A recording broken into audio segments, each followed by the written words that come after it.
Good afternoon, everybody. Welcome to this week's video share.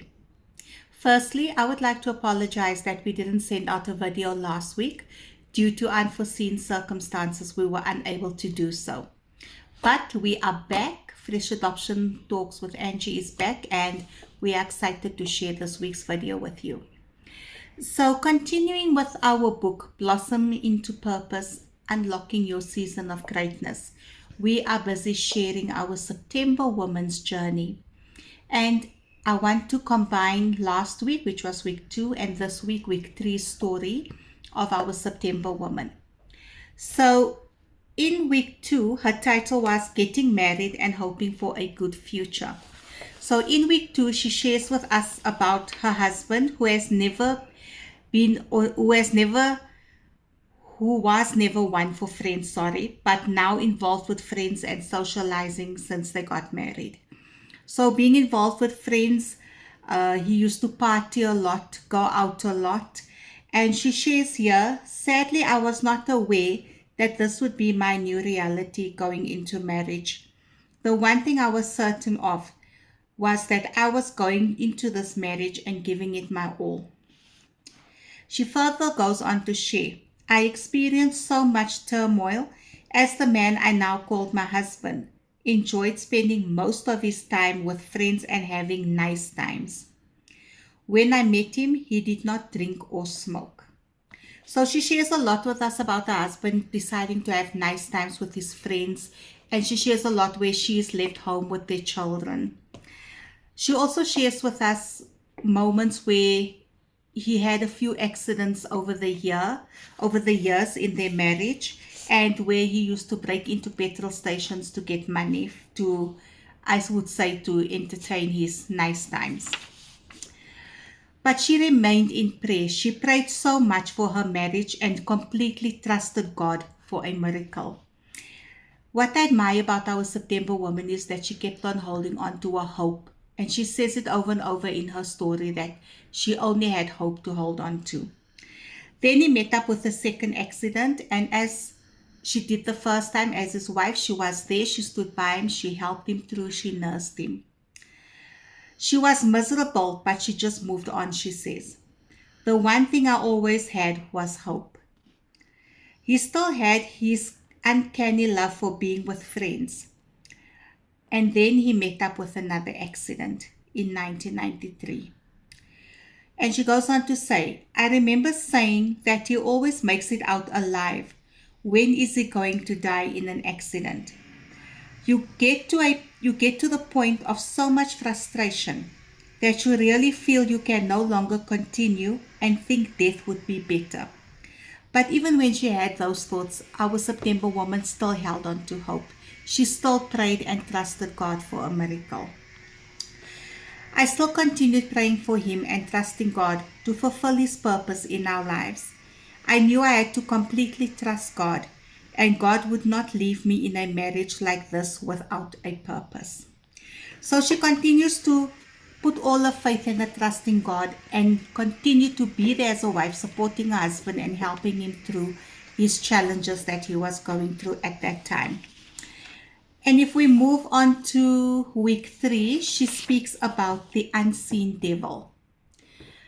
So she mentions in week 3, I'm not going to touch too much on it because I'd like to inspire those who are following the story to please get in touch with me so that I can put you in touch with Valencia George, the author of the book, so that you can get your own copy and read the full story for yourself and be inspired and blessed by it.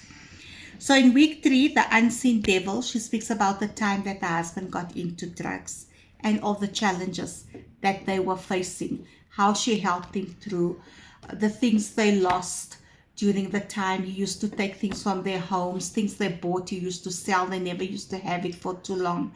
But she kept on praying, she kept on holding on to hope, she kept on believing that God can turn things around for her. She kept on supporting her husband as a wife should. In her book, as she mentions to us, she didn't want her children to grow up without a father, and that was one of her main reasons for holding on, for staying in the marriage. I have to say, having read up until week 3, my heart really went out for her. during the pages as I was reading, because she faced so many things. I don't think anybody envisions getting married and this is the life that you would have from the get-go. And I really do admire her because she really lets her faith carry her. She really lets her Christian upbringing be a strong pillar throughout all these challenges in her life. I think that she's really inspirational to so many out there, whether you are going through these challenges or not. But she's such an inspiration to me in terms of holding on to her faith, holding on to hope, knowing that God is all that she has and needs right now to get her through, and trusting God to make a way where there seems to be no way, trusting God to bring the change no matter what it would be, and keep on holding on for her children to have a father in their life and not to grow up without one. But my heart goes out to her as well, because I can just imagine there were so many nights when she was alone that she probably does not share within the book of what she's going through. I think so many of us can relate, ladies. When it gets dark and the lights are off and everybody's asleep, God sees the tears we shed. God sees the emotional time that we have at night when everybody else is asleep, and how we talk to him and we pray to him to help us through.